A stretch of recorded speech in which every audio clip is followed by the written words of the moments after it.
Кыргыз нефтегаз акционерлик коому акыркы жылдары өзүнө белгиленген пландарды ашыра аткарып, ишин ийгиликтүү жүргүзүп келүүдө.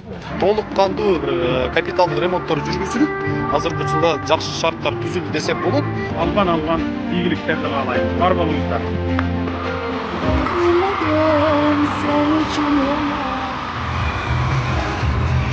Барыңыздарга белгилүү, Кыргыз-Нефтегаз компаниясынын башкармалыгы өзүнүн жакшылыгын, саамалыгын жалпы журтчулук менен сиздер менен бирге өткөрүүнү максаттайт. Бүгүн эми журналистика жааты жакшы ишмердүүлүгүн жүргүзүп берет. Анткени Ошол конкреттүү жооп кайсыбызга жаап келип калды, мунабыз боюнча базар болгондук. Анан конкреттүү түрдө кайсы быйыл берилсе, кайсы айларда кызык деп атпадыбы? Базар болгон районунда Кеңеш айыл өкмөтү бар. Ошол Кеңеш айыл өкмөтүндө Шайдан сай деген дарыялар бул жерге сай өтүндө курулган. Баштап бирок жумуштары токтотулган. Ошол эгер суу саттары кулланылган болсо, Мокен районунун жана Балдан болгон районунун суу маселеси чечилбек.